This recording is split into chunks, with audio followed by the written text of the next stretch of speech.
Hello दोस्तों, नमस्कार। यह वीडियो 1000 जीके क्वेश्चन का पार्ट नंबर 7 है। तो आइए बढ़ते हैं प्रश्न की ओर। पहला प्रश्न है, भारत में जनगणना 1872 में किसके कार्यकाल में शुरू की गई थी? तो इसका सही उत्तर है लॉर्ड मेयो के कार्यकाल में।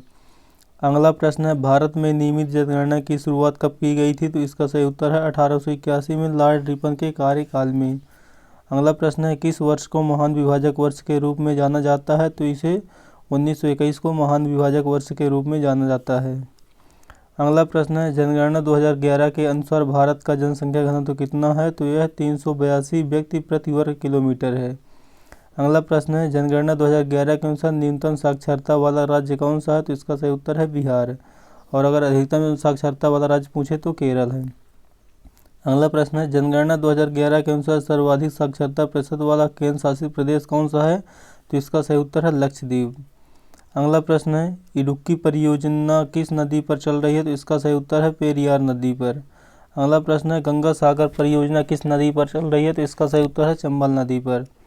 अगला प्रश्न है, जवाहर सागर परियोजना किस नदी पर चल रही है? तो इसका सही उत्तर है चंबल नदी पर।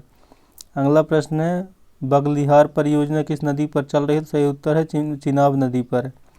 अगला प्रश्न है, आगरा शहर किस नदी के किनारे बसा हुआ है? तो इसका सही उत्तर है यमुना नदी के किनारे। अगला प्रश्न है, दिल्ली किस नदी के किनारे बसा हुआ है? तो इसका सही उत्तर है यमुना नदी के किनारे। अगला प्रश्न है, श्रीरंगपट्टनम शहर किस नदी के किनारे बसा हुआ है? तो इसका सही उत्तर है कावेरी नदी। अगला प्रश्न है, जमशेदपुर शहर किस नदी के किनारे बसा हुआ है? तो इसका सही उत्तर होगा स्वर्णरेखा नदी के किनारे। अगला प्रश्न है, सूरत शहर किस नदी के किनारे बसा हुआ है? तो इसका सही उत्तर होगा ताप्ती नदी के किनारे। अगला प्रश्न है, दुधवा राष्ट्रीय उद्यान किस राज्य में स्थित है? तो इसका सही उत्तर है उत्तर प्रदेश राज्य में। अगला प्रश्न है, पलामू अभयारण्य किस राज्य में स्थित है? तो इसका सही उत्तर होगा झारखंड राज्य में। अगला प्रश्न है, तुंगभद्रा अभयारण्य किस राज्य में स्थित है? तो इसका सही उत्तर होगा कर्नाटक राज्य में। अगला प्रश्न है, मानस और काजीरंगा राष्ट्रीय उद्यान किस राज्य में स्थित है? तो इसका सही उत्तर होगा असम में। अगला प्रश्न है, पेंच राष्ट्रीय उद्यान किस राज्य में स्थित है? तो इसका सही उत्तर होगा मध्य प्रदेश एवं महाराष्ट्र में। अगला प्रश्न है, चिल्का अभयारण्य और सिमलीपाल अभयारण्य किस राज्य में स्थित है? तो इसका सही उत्तर है उड़ीसा राज्य में। अगला प्रश्न है, सुंदरवन राष्ट्रीय उद्यान किस राज्य में स्थित है? तो इसका सही उत्तर होगा पश्चिम बंगाल राज्य में। अगला प्रश्न है, असम का काजीरंगा राष्ट्रीय उद्यान किसके लिए फेमस है?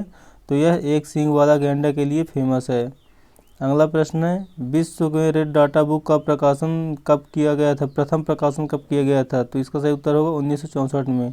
तो ये विश्व रेड डाटा बुक का मतलब क्या है? जहाँ पर जो प्रजातियाँ जीवों की इनकी विलुप्त होने जा रही है या कि संकटग्रस्त होती है उन्हीं वही हो, तो इसके बारे में रेड डाटा बुक जारी किया जाता है।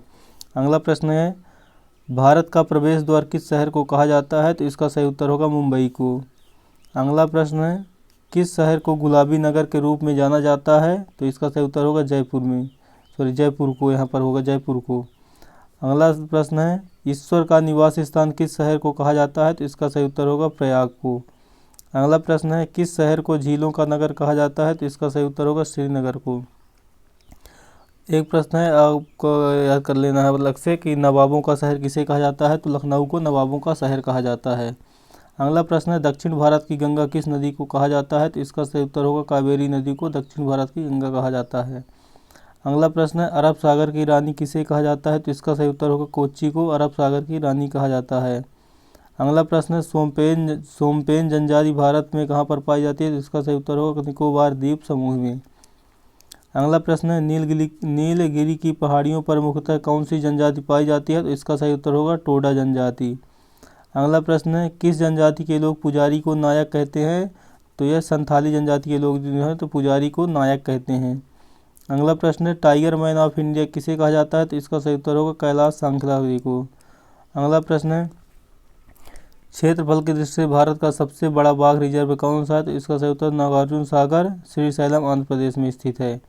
अगला प्रश्न है, विश्व का सर्वाधिक ऊंचाई पर स्थित बाघ रिजर्व कौन सा है? बाघ नहीं है, पे बाघ रिजर्व पूछा गया है। बाघ रिजर्व कौन सा है विश्व का सर्वाधिक ऊंचाई पर स्थित?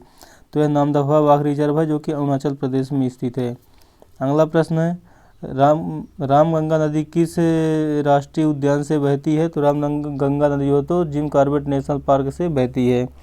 अगला प्रश्न है, भारत का न्यूनतम जनसंख्या वाला राज्य कौन सा है? तो भारत का न्यूनतम जनसंख्या वाला राज्य है सिक्किम। और अधिकतम जनसंख्या वाला राज्य पूछे तो ये उत्तर प्रदेश है। अगला प्रश्न है, सरदार वल्लभ भाई पटेल अंतर्राष्ट्रीय हवाई अड्डा कहाँ पर है? तो इसका सही उत्तर होगा अहमदाबाद। अगला प्रश्न है, वीर सावरकर अंतर्राष्ट्रीय हवाई अड्डा कहाँ पर स्थित है? तो इसका सही उत्तर होगा पोर्ट ब्लेयर। तो दोस्तों, हमारे वीडियो का अंतिम प्रश्न था, आपको वीडियो कैसा लगा आप हमें कमेंट और ज़रूर बताइए। अगर वीडियो आपको अच्छा लगा तो वीडियो एक लाइक अवश्य कीजिए। अब मिलेंगे दोस्तों नेक्स्ट वीडियो में, तब तक के लिए जय हिंद जय भारत।